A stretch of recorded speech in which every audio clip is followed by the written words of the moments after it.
Metapodcast them down. That album fucking sucks now. Cast them down. All right, so I had the idea of I started off with pitching to Tim that we should talk about bands or albums that we used to like and then stopped liking, and then to kind of broaden that, I would say bands or albums that you found it. I would say going either way, right? Like that you used to like and stopped, or you didn't like and started. Because I find personally that there are a lot of albums that I used to like despise that now are my favorites, and there are a lot of albums that I loved that I hate now. All right. And I find the whole I find that topic interesting. Well, Hey, we've got ourselves an episode to devote to it. Yeah. So the band for me to kickstart this that I really fell out of love with is Into Eternity. Ooh.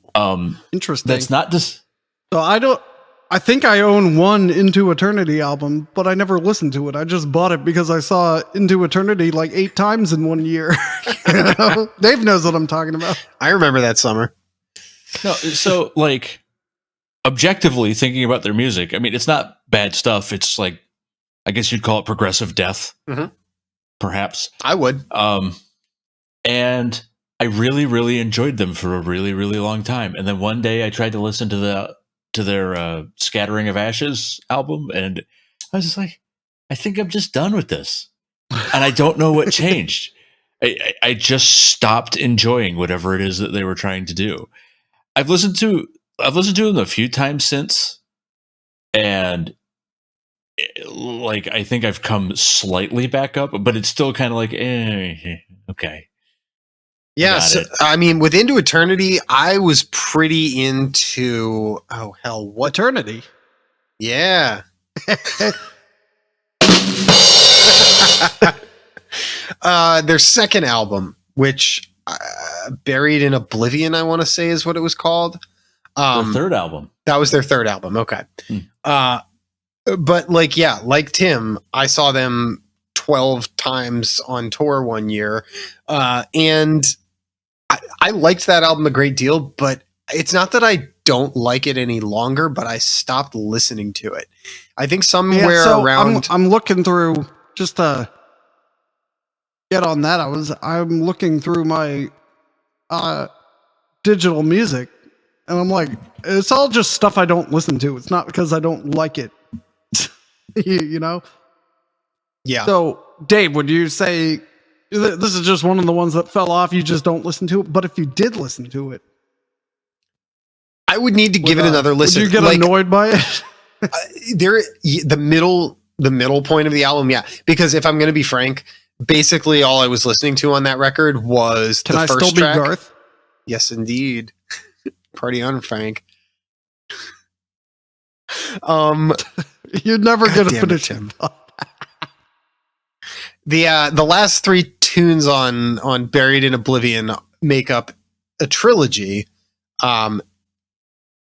And I thought they executed that so well. It's my favorite thing that I've actually ever listened to them do on an album.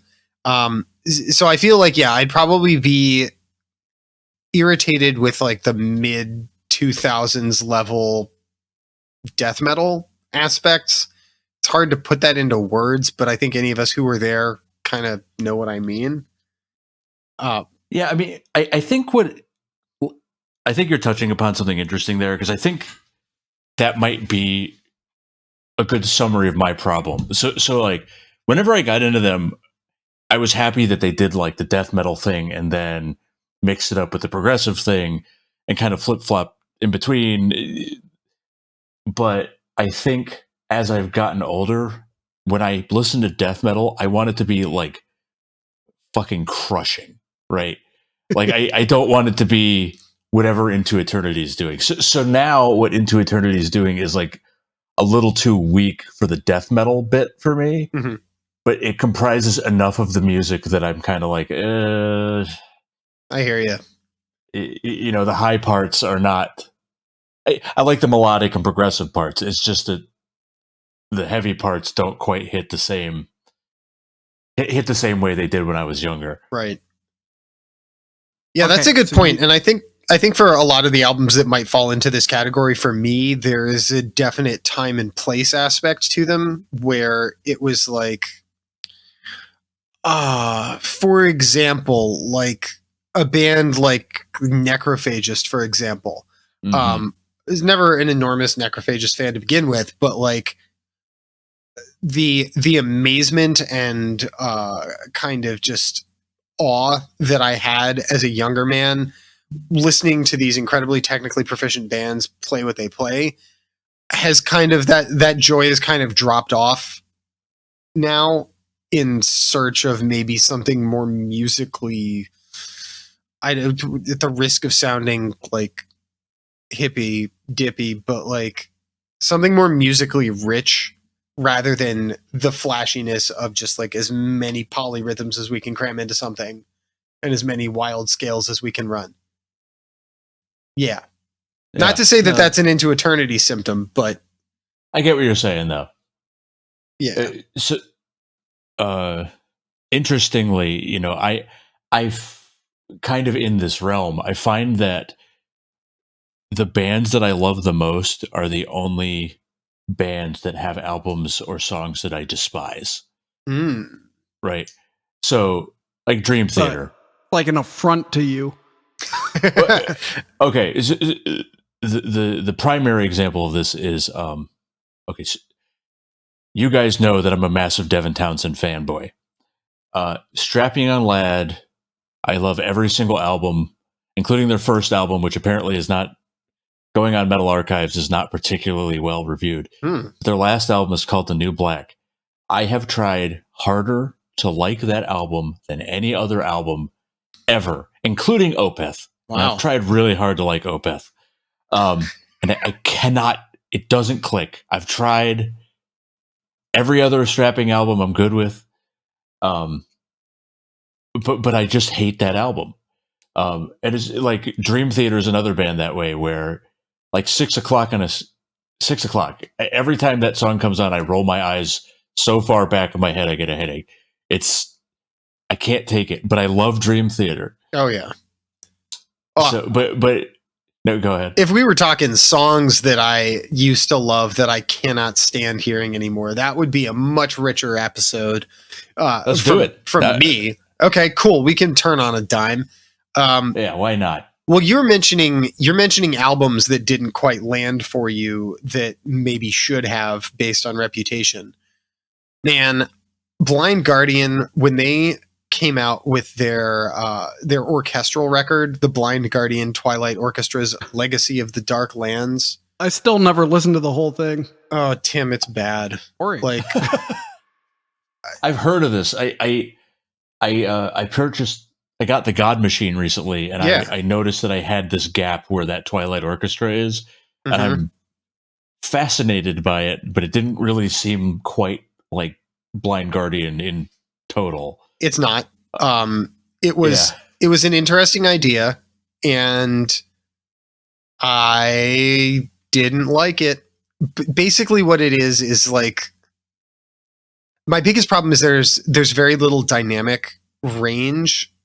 Or maybe this is I lack the audio terminology to describe it properly, but the entire soundscape is full all the time, regardless of how loud it is or what the orchestration is. It's just like the same exact level of fullness in your ears, and it's very hard to. It's extremely dense. I think that is a symptom of metal people thinking they understand orchestras because they put some orchestras on some metal songs.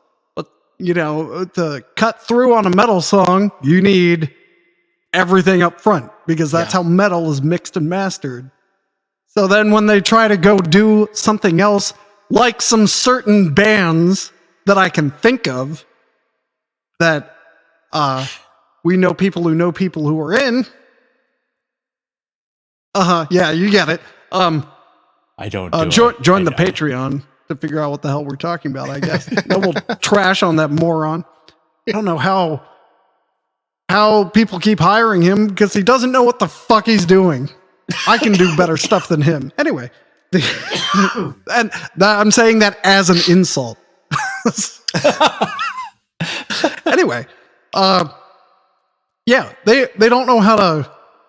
It's metal guys thinking I can do an orchestra, but without the guitars and drums like being there, they're gonna do it wrong. There's They're like not no gonna do it guitars. the way an orchestra should be done. You know, There's 'Cause they're allegedly trying to do guitars. a metal orchestra, and the key to a metal orchestra is to remove all dynamics from your music. Yeah. So I don't know. So I remember Clinton telling me a long time ago. For listeners, Clinton is also an singer. RVG. yeah, the singer of Recently Vacated Graves. One of the singers of Recently Vacated Graves. But I remember him complaining to me about A Night at the Opera a long time ago, just because of how it sounds like it's got like a similar issue. A Night at the Opera is like loud. You know, when it's on, it's the choruses and stuff are just like extremely loud. Yeah. So it's based on your description, I'm guessing it's sort of similar. Yeah. There's no nuance to it. It's just there's no nuance. I don't know. And there was no guitars. Like there weren't guitar solos. Like how the hell are you going to put Blind Guardian on something with no guitar solo? Anyway. You know, this is going to be a hot take. Yeah, as it go were, for it. as the kids say. Pain of Salvation, who is another band that I'm a big fanboy of, have an album called B. And if you go into Metal Archives, I think B the letter, B like B Arthur, or B like Buzz. Just BE, none of those. The worst one. I gosh. tried to get into Pain of Salvation. I just can't. I tried. Yeah. It's Don't fair like it. enough. I love them to death. But their second lowest rated album on Metal Archives is B. However, that being said, it's an orchestral take on Pain of Salvation that actually uses dynamics quite a bit. There's quiet parts, there's loud parts, there's everything in between, which always struck me as at least understanding the medium. Whether or not you like it is another discussion, but they definitely knew at least how to use the orchestra. Mm-hmm. All right, I got one. Way back in 2003, Opeth toured with Porcupine Tree. Oh yeah. Remember? That's an interesting tour. Yeah, and they'd switch off headlining, and I made sure to go to the Philly show so I could see Opeth headlining instead of Porcupine Tree. Now, around that time, they were touring for In Absentia, and I went and bought it, and I enjoyed it for all of 2 months. That is one. I can't listen to Porcupine Tree anymore, and all I think of now, like I can't even get past the music because I think of all those Porcupine Tree fans surrounding me in Philly going, Steven Wilson never wears shoes on stage. It's so wonderful. Because he can feel the vibrations. Shut the fuck up. Go away. And they were complaining about Michael screaming when Opeth played. It's and like then a they badly left. put together tour. Yeah. So why would he join up with this band? Another one that burned fast was Delane. Yeah. They had that one song. They had like Other Side. they had like one or two songs that I enjoyed, but you know, like by the second time they came, they've been touring every so often. Before they came back the second time, like you saw them once, and then before they returned, I was like, nah, I'm done. I got another I don't one. like this anymore. I feel like Delane is pretty poppy. They are. And I don't have a problem with that personally, but whatever their brand of poppiness is just doesn't last for me. If it comes on and I'm listening to everything on shuffle, So I'd be like, okay. It just occurred to me that I will feel this way about bands that like did things later in their career that I found either boring or offensive, where I'll have a hard time going back and listening to the albums that I actually liked. So like we've talked turns out about, I don't have that problem and I have proof. Oh, nice. Because for me, like Karma by Camelot, parts of that album I just can't listen to anymore. Oh, I definitely don't have that problem. Internal cringe kind of things going on. Maybe that's a part of like a product of where I was in life when that album was like on heavy rotation for me. But a part of it is the fact that like after, what was it? Black Ghost Opera, Black Ghost Halo, Ghost Opera, Black Halo, Black Ghost Halo. Opera. Okay, all right, yeah, I'm conflating those albums. Whenever they got Shagrat to do vocals with them, I was like, I think it was. I'm not sure that this is really what I want anymore. And then I was the same way for a while. But, yeah, those albums grew on me. Yeah, I actually, as much as the visuals of it all are cringy, they're basically like Hot Topic of the band now, yes, right? They're dressed in black. Yeah. The top everything hats, is the fucking everything is black. The bassist is still the bassist. God, I love the bassist to Camelot with Sean Tibbetts. Tim and I have talked about this, where it's like if he cut off his dreads, he'd look like a car mechanic. But yeah, he would. Yeah, I'll have that done by Tuesday or Thursday. Now, in seriousness, like he puts on a good show. Like he has a good stage presence. He does everything really well. I just find that amusing for whatever reason. But yeah, like the new their new aesthetic is definitely like, I don't know, a teenager's view of badass. Yeah. But I still like I don't particularly care for the Shadow Theory, their newest album, but I actually quite like Haven. Okay. Yeah, Shaven is pretty good. I do have as much as I was just talking about fanboying for Pain of Salvation, their album After B, I cannot really get into. I tried, and for a bit, I was kind of into some of it, and then it's like the effort it was taking to overlook the things that I didn't like was too great, and that's the album Scarsick. So Pain of Salvation is basically a concept band. Like every single album that they do is some sort of concept album. And they had an album called The Perfect Element Part 1.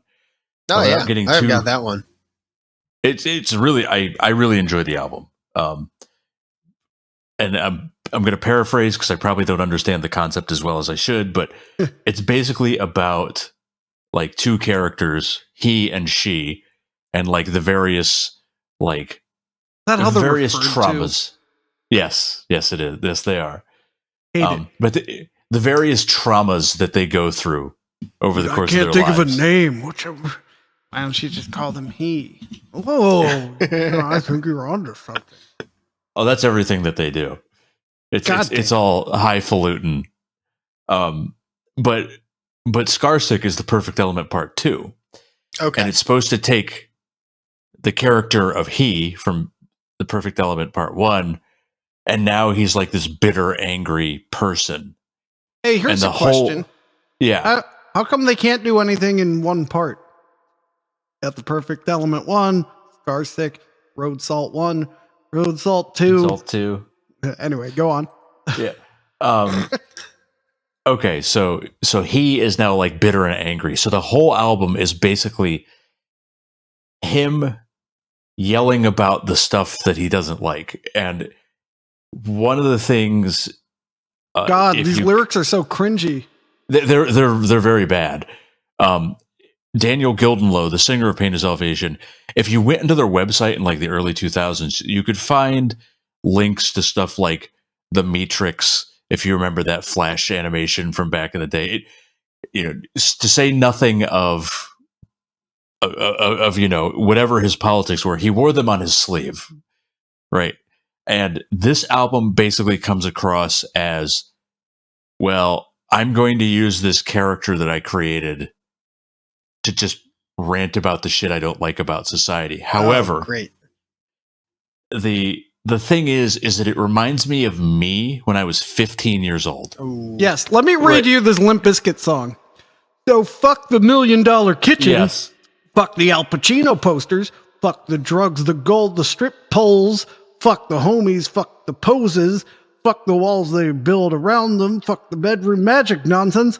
I don't want to hear their voices. Then it's fuck. Let's see. 1, 2, 3, 4, 5, 6, 7, 8, 9, 10, 11 more times. Then it goes. You're just people, successful people, dressed up people, smiling people, famous people, red carpet people, wealthy people, important people, but still just people.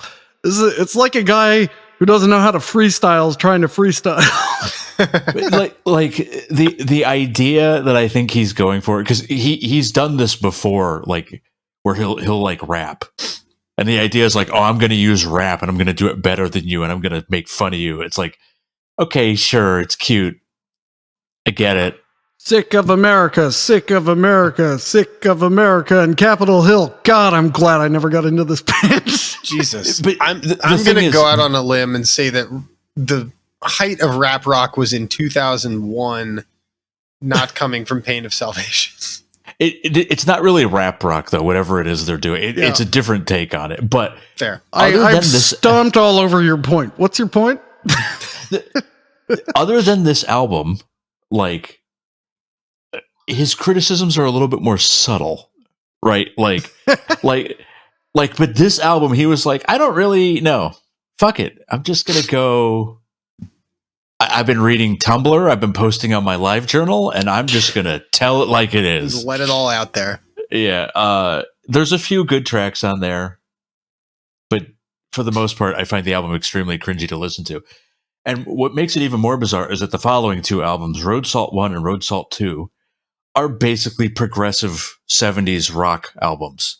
And I like them much better than Scarsick, which I would still nominally call a metal album. It's just too cringy. It's the only thing by Pain of Salvation that I just cannot deal with. I don't blame you. Yeah. Everything else is much less on the nose. So, Nevermore's Dead Heart in a Dead World. Mm-hmm. That last time I listened to that, I go, ooh, that sounds dated. There's still some good songs on there, but I think that album fits somewhat the topic of it's not that it's bad now, it's just that it's not as good as it didn't age well. And by the way, I hate the term it aged like milk, because aged milk is just cheese. And everyone loves cheese except for Dave. So Not me. Man. Yeah, I'm trying to think of some albums actually to go in the opposite direction here. Mm-hmm. oh yeah, albums. Well, so I was looking through before you do. I was looking through my my Digital's music collection, and I'm very impressed with how consistent my preferences over time have been. You know, Nevermore grew on me. Later Nevermore grew on me, but that's about it. You know. Mostly everything's just been the same. I hated it at the beginning, or I loved it at the beginning, or I just don't listen to it. You know. All right. So what have you changed your mind positively on? So there are two bands that I can think of just off the top of my head here. one of them slightly different than the other. So I'll bring up Portal. So Portal's this Australian, I guess you would call it death metal, but they sound horrendous. You could very easily describe their albums as like noise, but I found it curious. It's like something is interesting about this band, and I couldn't quite see it. So I listened to it for a while. Because I couldn't just. I felt like there was something on the other side of like trying to push through and get it, and it finally occurred to me what it was that they were going for. So a lot of their lyrics are centered around like Lovecraftian horror, like Metal cosmic. Archives says abstract horror, occultism, Cthulhu mythos. Yeah, They also call them experimental death metal. I was describing them to a friend of mine as like, basically, if I imagine a horror movie where I was being chased by like a cosmic monster, Portal would be playing. And as silly as that sounds, I was like, okay, I get it now. I get the vibe that they're going for. Now, I won't say that I listen to them all the time, but when they come on, it's like, okay, yeah, let's listen to some weird atmospheric, like horrific nonsense. And I'm in. So I found them pretty hard to get into. And the second I don't band, know that this looks like exactly what I like. I've never listened to Portal. But I definitely have seen the album cover for Hag Bulbia. Go listen to Glummerfunnel, the live version on YouTube, because the guy comes out dressed like a clock. Yeah. And it's just the weirdest shit. Because that might dressed be like the a best. Clock? Like a clock, Yes. as in like a wall clock or a grandfather clock, or like the clock from Beauty and the Beast kind of shit, Nice. like it's ornate. Yeah. All right. Well, I think we got our Patreon episode. Yeah. We're gonna watch that. The other band, it's not quite in the same way, but I find a lot of Evergrey's albums hard to digest at first. It's not that I don't like them. Maybe I'm not giving. They're a strong medium for me. It's just like, yeah, I don't dislike it. I'm not going to put the effort in to like it. So I heard a few of their tracks off of like In Search of Truth and Solitude, Dominance, and Tragedy. But like I heard Recreation Day and I'm like, yeah, this is okay. But like the more I listened to it, the more I was like, okay, I really, really enjoy this. I also really like The Inner Circle, which I think is not as popular in opinion. But it was the same deal. I like listened to it. It's like, but the more I heard it, the more it got me. Now, there are some albums of theirs that I dislike a lot, like Monday Morning Apocalypse. I can't get into it. I don't know exactly what they were going for or why it doesn't click with me. But I frequently find what they're doing just kind of a little bit harder to digest at first. And then it just takes me some time to really push over that hump with them. Yeah. I don't have much to add about that. The only Evergrey album I ever had was Solitude, Dominance, Tragedy. Which is a good album. Nosferatu. Nosferatu. What was their biggest song? Master Plan? Yeah. I remember that's like the opening of that album too, isn't it? It might be Rulers of the Mind. Well, either way, whatever Evergrey I had, I'd turn it off after the first song because I'd go, nothing's topping that. I'd go listen to something else. Like the album Recreation Day, other than the fact that it's called Recreation Day, which is weird as shit, it's just a really solid album. Like I don't know that there is a bad track on it. And their newer albums, they sort of change styles too. Like they're the master weirdly plan heavy. off In Search of Truth. Okay. Yeah, they change style a little bit as they've gone on, but it still kind of feels like Evergrey. But they're weirdly heavy for what they are. And a lot of their newer albums is like it goes between sounding fairly brutal. I guess it kind of reminds me of Nevermore, where like the guitar work is pretty aggressive, except there's actual vocals instead of Oral Dane. Zing! I could never get into Oral Dane. I know he's talented. Ooh. I couldn't get into it. You just made a lot of really old guys angry.